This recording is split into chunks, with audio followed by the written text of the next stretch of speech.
So SmackDown is on USA, and they're coming with some heat right off the bat. Hello, boys and girls. You are now watching if you're on YouTube, and listening if you're on iTunes, SoundCloud, Stitcher, and Podbean. Peter Talks Smackdown. This is the first Peter Talks Smackdown of the new year. Last year, a week ago, this was wait a minute. Did I do this? You know what? Who cares? I think I did it on the first. Yeah, I think I did Peter Talks Smackdown 44 on the first. So the second Peter Talks Smackdown of the new year. I get my days and everything mixed up. You're now checking out episode 45 of Peter Talks Smackdown, and actually just Wednesday we did episode, me and Jake, that is episode 73. We didn't even get to say the name at the beginning, the count at the beginning. It's one of those things you forget off the bat. But yeah, we just did episode 73 of the Peter and Jake Talks Wrestling podcast. And it was in two parts, if you're on YouTube. The first part was our New Japan Wrestle Kingdom 10 review. And then we reviewed Raw from San Antonio. So make sure you go and check that out if you're checking out this now. Again, Peter Talks SmackDown is for people who either A, watch SmackDown and want to hear someone talk about it, or B, don't watch SmackDown and have time to listen to what's going on rather than to, on the go or something, rather than to invest 2 hours or live or an hour, 20 minutes post, I guess you get the upload. So yeah, you're checking this out for that very reason. Again, you can subscribe below where you get content like I forgot to even mention last time, Peter Talks Sports. This Tuesday will be the 3rd. We have Peter and Jake Talks Wrestling. We got the New Day podcast making a return Monday. We also have Peter's Raw recap in this show here. So, without further ado, let's get into this SmackDown. And again, I want to thank you so much for checking this out. I'm going to try to run through this. SmackDown is in this place called Laredo. And I don't know what's up with this entire, Texas tour. The house show in Houston, I heard, was pretty cool. But San Antonio, the crowd sat on their hands. It was horrible. And Laredo, if there was a time, because I know they do canned noise. If there was ever a time to use that canned noise, it was this motherfucker. Because it was as bad. We're talking about a show with 2 title defenses and long matches, good matches. And it was like you could hear pin drop, returns. Was there returns? Well, anyway, it was just a lot of stuff going on. It's the first SmackDown on USA. And USA now has 2 wrestling products on their show. Being that it's WWE, but it's still, forever SmackDown's been somewhere else. So they got not only Raw, but now they have SmackDown.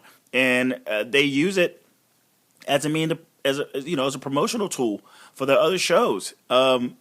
And you would think that they would step in and be like, look, we want to make this exciting, and we need the crowd to be excited. So whatever you're doing different, whatever you're doing now, going into the show, make sure you amp it up a little bit, because we want people to fucking see that this is something worth checking out now. Not on Sci-Fi, but on USA. And I feel like there was no hype anywhere within that building to get that crowd excited for any fucking reason. So that might be something they're going to have to go to the drawing board for. If it's going to be the fact that they're going to have to add more canned heat, then that's the deal. But my God, Laredo, man, depressing. And on commentary, we have Jerry the King Lawler, which I'll talk about a little bit later. You have Byron Saxton. And then you have Mauro Ranallo.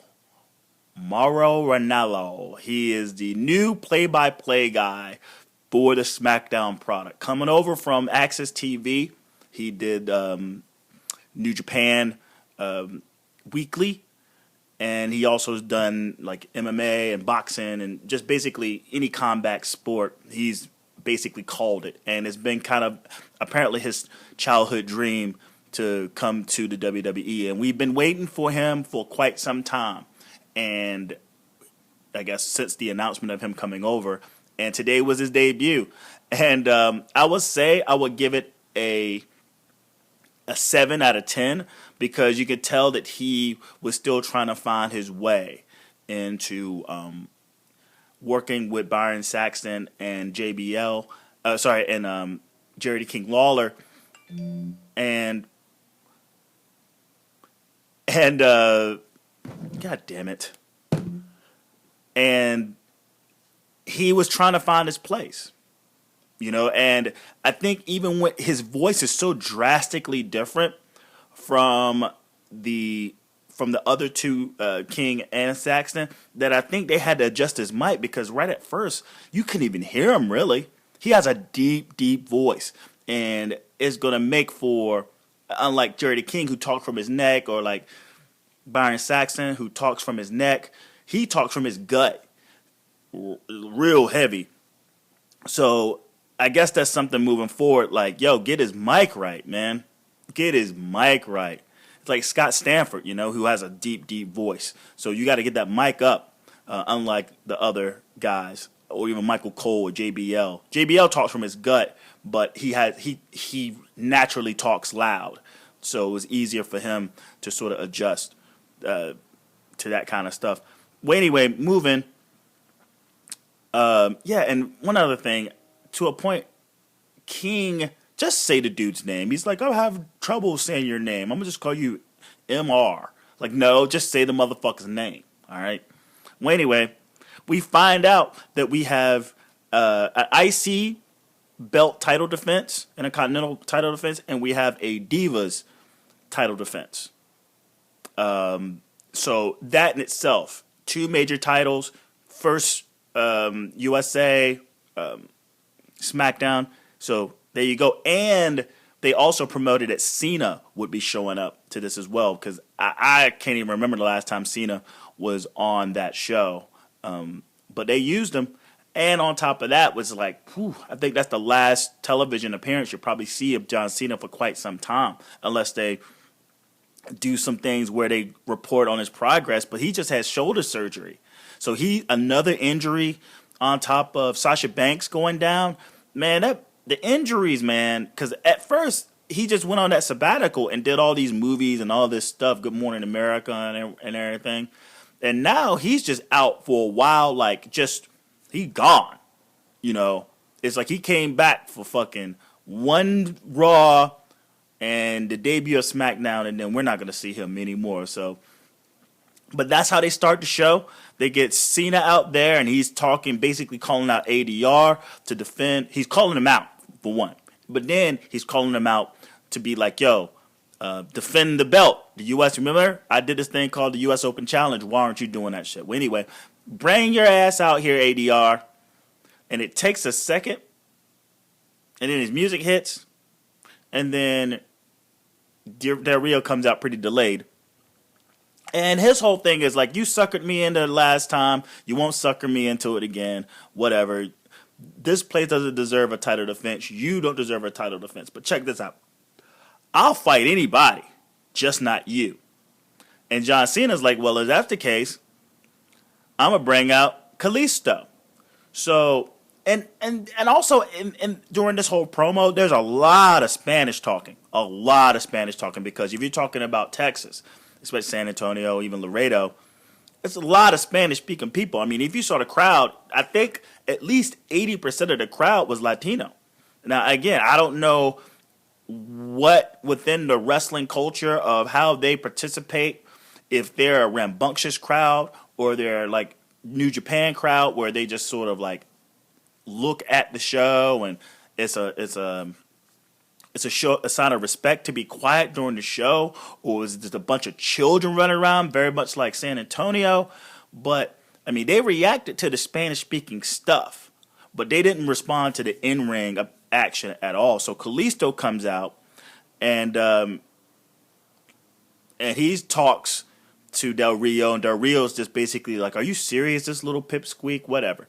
But we all know what this is all about. It's about giving Kalisto the rub, and the match being a non-U.S. title match.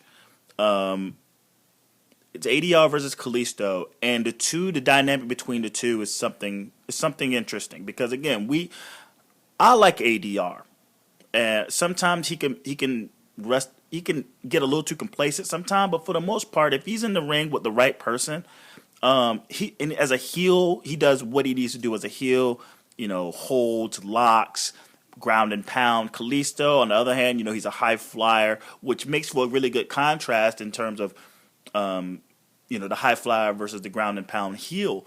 But there could have been more Kalisto.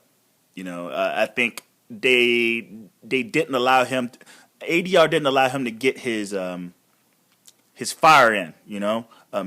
But granted, for what it is SmackDown. It's not like a pay-per-view, so they can play up this feud for quite some time. You see Cena as a cheerleader on the outside. He's just basically cheering on everyone and trying to get behind Kalisto. And that in itself is a rub in itself. So they've already given Kalisto the stamp of the approval. Like, boom, this guy, we're going to get behind this guy. We're going to get our main guy, our top guy out there. I mean, not Roman Reigns, but Cena. Cena is still the man. We're going to get him out there to support him in front of this Laredo crowd. And so it's just clear that finally I'm getting my wish of the Kalisto push. And ADR dominant this whole time. But during the match, he's spending more time looking and addressing John Cena than he is Kalisto, which ends to his downfall. Kalisto gets the win, upset, when he goes over to John Cena and he's trying to get his attention or whatever. He takes his eye off the ball. We get a Karana into a roll-up. 1, 2, 3. Kalisto gets the win. Can start the feud. He's in line for a U.S. championship shot. So a lot of things go into play. Will he take that belt off Del Rio? One will only know moving forward. I guess they'll also get, how it goes. Even Steam is booking. So this will probably take us. They'll probably do a Raw match, and then possibly there will be a U.S. title defense at Royal Rumble. But it's going to have to be the Kalisto show because the way that Del Rio works, it doesn't really apply to anything exciting. He's going to have to let Kalisto get a lot of work in and possibly lift the title off of Del Rio while he focuses on possibly, because all the injuries, trying to get into the title picture. The WWE heavyweight title picture, Roman Reigns needs heels to go against. So in the back, we get Lynch with JoJo, and it's basically her coping with being betrayed by Charlotte Flair, and the key word is ex-best friend. Miz TV, that goes crickets. Past couple of weeks, whenever he tries to say, try to get the crowd to say Miz TV, it's been crickets, like, uh-oh. But he still tries it. I doubt if he tries it anymore moving forward. And maybe it's just Texas. But again, they're sitting on their hands. Miz wants to announce that he's in the Royal Rumble. He wants to announce, and every time, just like last week, when he's trying to do it and he gets interrupted, it happens again. And you basically get the New Day coming out, and they shoot on Jericho. Ziggler comes out. He's just Ziggler. Goldust comes out. Neville comes out. Truth comes out. Thinking it's the U.S. Open Challenge. Again, this is the new gimmick for R-Truth. Showing up, thinking that something else is going on when something else is actually happening. And then at the end, he jaw jacks Miz. And then, meanwhile, you see, what's his name? You see Xavier Wood eating popcorn. But then it's just like when everyone's cleared out and he's left in his seat, the baby faces jump him. Neville kicks the shit out of him, out of the chair. And we go to break and we come back and it's an 8-man tag. The New Day and The Miz versus Ziggler, Neville, Truth, and Dust. And I don't know if I didn't hear it at first during the ADR Kalisto match in Cena. But I started to hear a King heel. King as a heel, like heel commentary. And the first thing that kind of popped in my head was when he was talking about Roman Reigns and his disrespect for the McMahon family. So I was like, oh shit. All right. And I remember seeing something, SE Scoops or something, but they were talking about King returning. King as a heel commentator. And I go, well, it's about fucking time. It's been, 3 years since his heart attack? And he's been babyface ever since, I think. It's been long enough. And, JBL jumps back and forth. Michael Cole is definitely face. But there's no definitive bad guy on commentary. And it's almost like they've kind of kept away from it. But it seems that what I was talking about our past couple of weeks, that survey, them sending around and them making changes, doing their best to make these changes. This is one of those changes, slowly but surely. And even for SmackDown too, it's like, okay, so you got Byron Saxton, who's like the baby face color. And then you have Ronaldo, who is the play-by-play, who's calling moves, by the way. He's calling moves. That's something that they're going to have to fix on, unless they're going to just let him call the moves, because that's one of the main things about working as a commentator, a play-by-play guy at WWE, is that you're not given the opportunity to actually call the name of the name of the moves. So maybe they'll scale down as they move forward. But I found that interesting that he's given the opportunity to call the moves. But in this, he starts talking everything. He's actually talking more good about the New Day, and he starts talking about, they bring up the Ric Flair thing, and they bring up all these things, and King is contrarian. So moving forward, it's a natural role. Maybe he's gonna get rid of the corny crap and start calling it as a bad guy. That's what's missing. Someone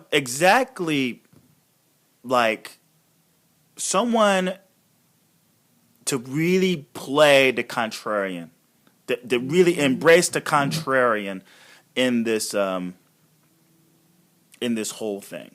So, sorry about my phone, guys.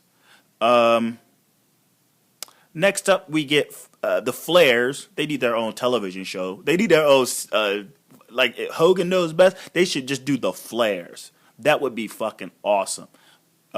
Just anything with a bunch of Ric Flair on it would be great. And then, but the Flairs are in the back with JoJo. And they're basically shooting on Becky. All right, bring that bitch on. Which leads to, what? Oh, shit. I'm jumping. See, whenever my phone goes off, because I take my notes on my phone, guys. And what happens is, sometimes I'll get text messages or Instagram, well, not Instagrams, but Snapchats and stuff. But it throws me completely off. It throws me off whenever that shit buzzes or anything. And maybe I should just turn off the service or something, or just use something else. But I apologize when you hear a buzz or I feel kind of spacey. But that's exactly what that is. And I'll work on that moving forward. By next week, you won't be dealing with this any longer. So I apologize.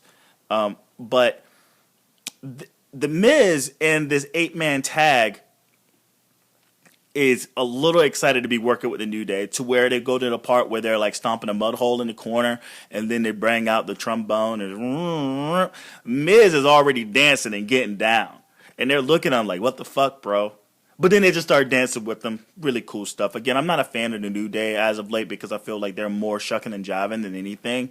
Well, before they were kind of like real sharp, but now they just turn these guys into buffoons, unicorns. Like, this is completely separate from, say, when they first debuted as sort of comical heels, and now it's just too much. They're three. What's better than one R-Truth? 3 R-Truths, and that's what they've become. I mean, seriously, call it for what it is. What is it? The Faces win with a super kick, an assisted super kick by Dolph Ziggler. I think they put that on the Miz. Well, anyway, like, the baby faces, they basically just grab the Miz and just toss him.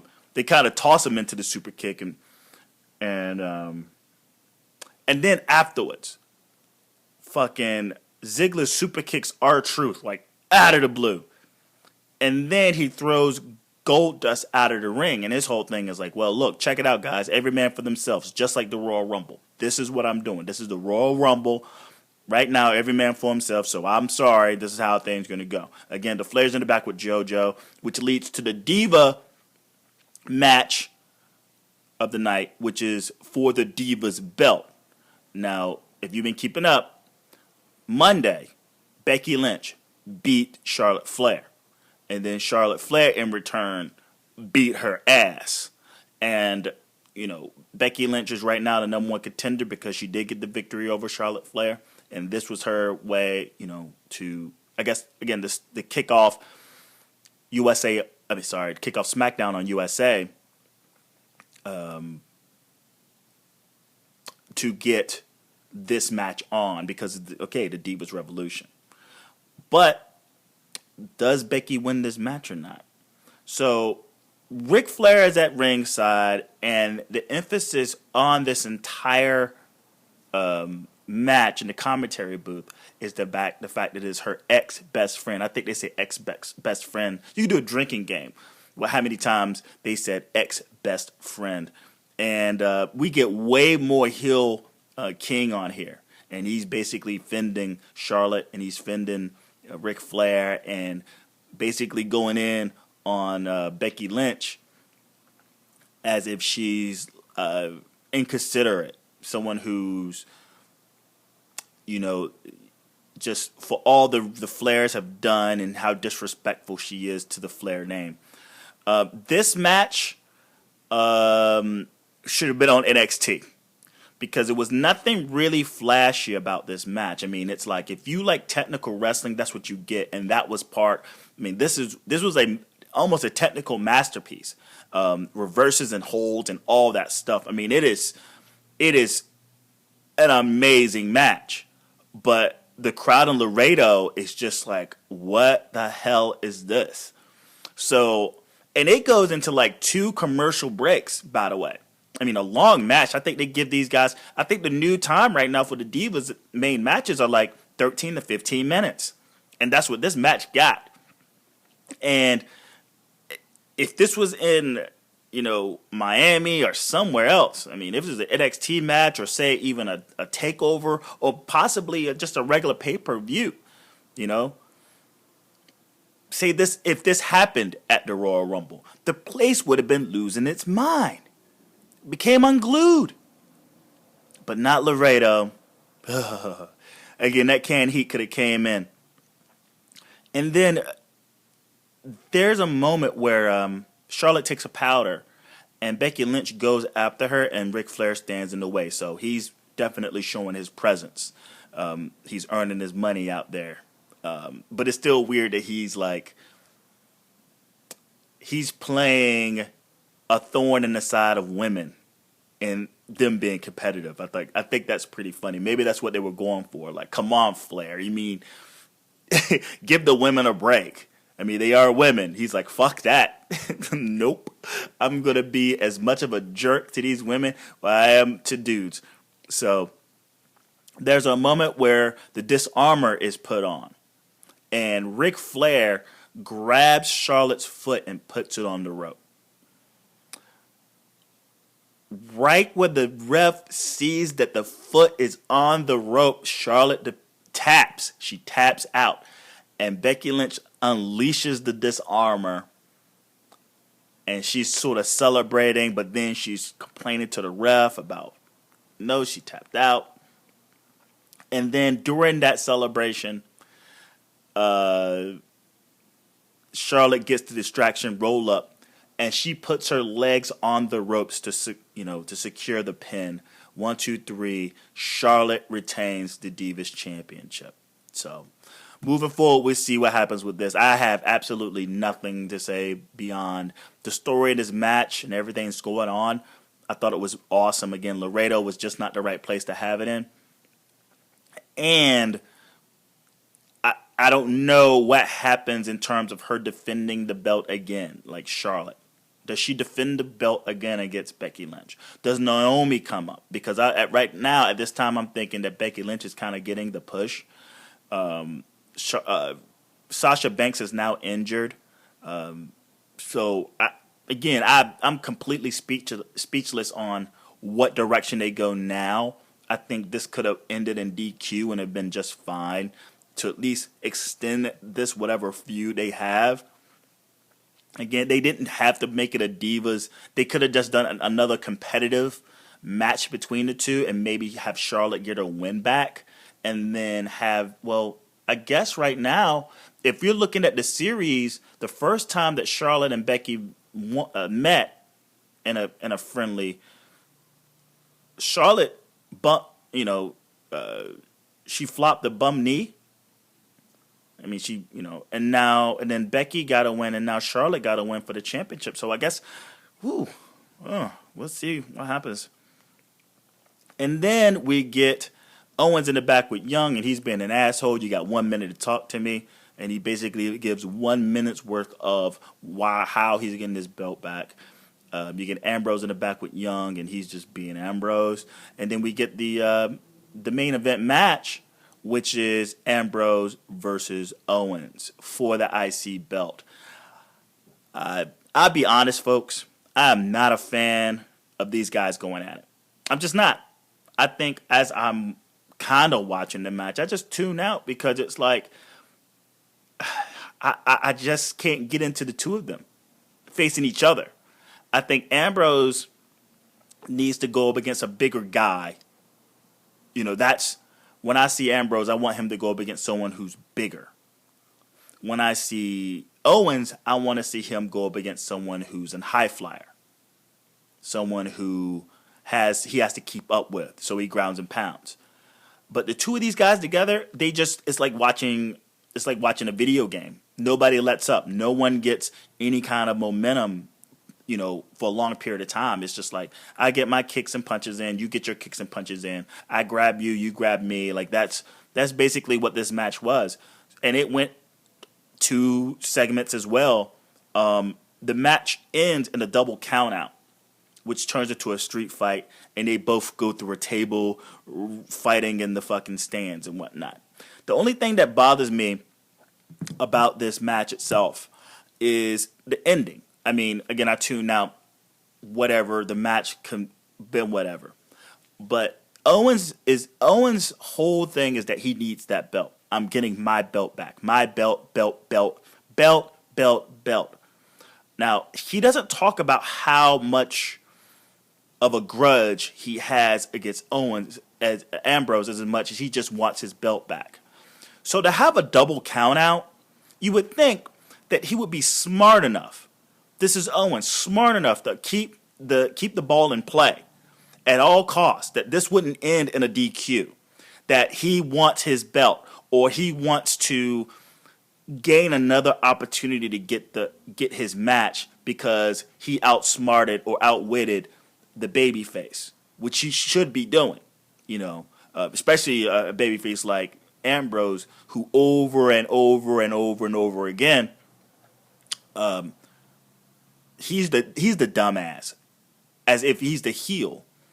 And what ended up happening here is that Owens kind of went up against his own creed.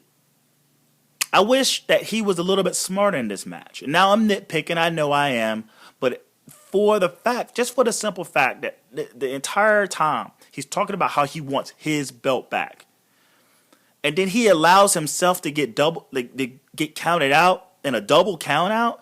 It's just silly. It's a really silly thing, and I understand they're trying. I'm not mad at it. I just go make up your mind what you want to do with Owens. Does he want the belt, or does he want this grudge match or does he have a grudge against Ambrose? He hasn't made it clear yet, but it seems that it's now a grudge match, and it's not just about the belt. It's about pride. It's about basically beating this guy because I don't like him, not because he has my belt that I want back. So just clean that up a little bit. Again, if I was to give this debut of SmackDown, I have to give it a 6. I think Mauro Ranallo, he's different, man. He stands out. He's what's needed. I thought that was great. Heel King, I like it. I like it a lot. The attention to this show to bring out all the people who are going to be on this show, I think they did a great job in putting everyone in place. Having Cena come out, giving Kalisto the rub and the victory over Alberto Del Rio. Great. Giving the Divas a long technical match. Again, this is a match that should have been shorter and saved for a bigger spot, say the Royal Rumble, if they were going to do a Divas title defense. This would have been so amazing. It would have bought time, too, being it was like a 13, 15-minute match. But that Laredo crowd, man, the work in the ring is only as good as the energy that's given to it. And between the Miz TV segment and having everything, I mean, the biggest pop was R-Truth being confused that it was the U.S. Open Challenge. That was the biggest, I would say, the biggest pop of the night, other than, say, the street brawl. I mean, the street fight that ended with them both going through a table. But still, they were very idle. This Laredo crowd, man.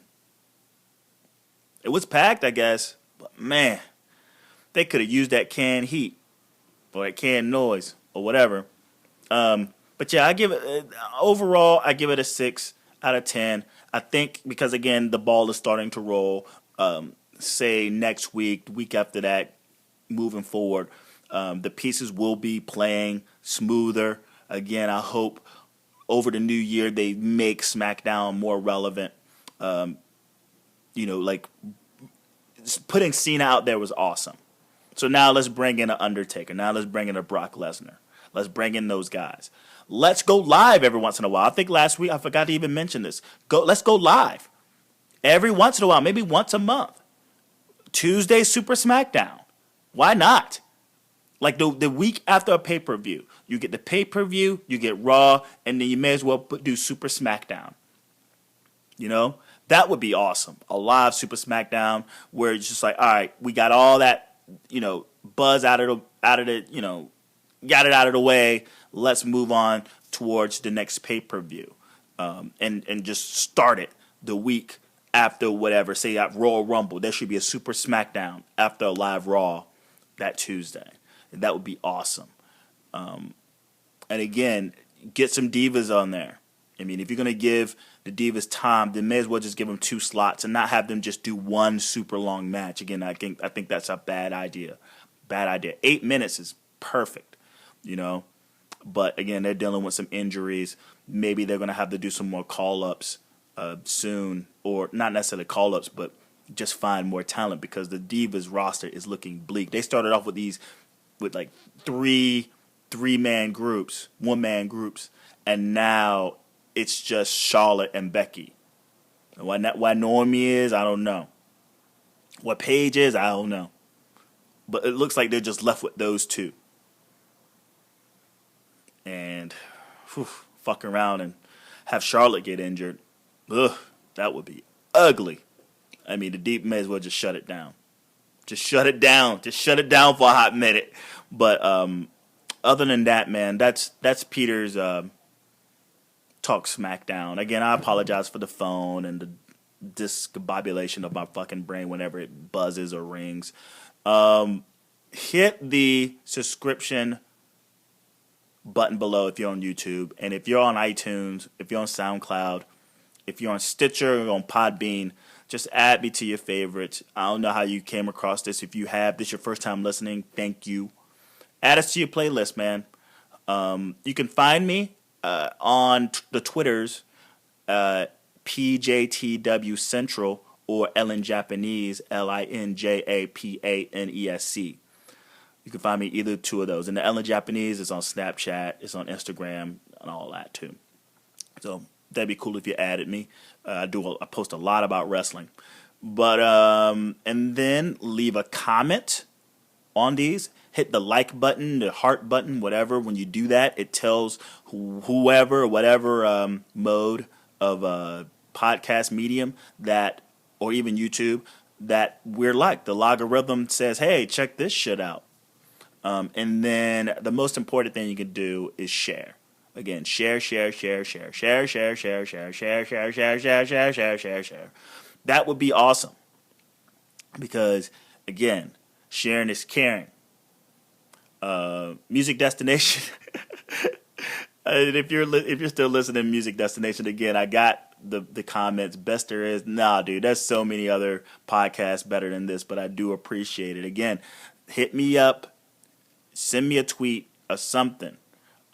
Let's talk some wrestling. Let's do a Peter Talks Wrestling with sometime soon. Again, you could PJTW Central, or even in the comments below, just say when you're free so we can actually set up a time and do like an audio recording. All right.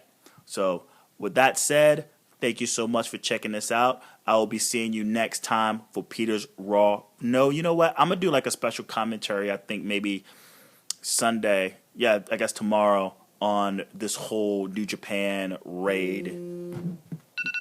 See? This New Japan raid that's all the craze and how everyone's talking and overreacting, I think.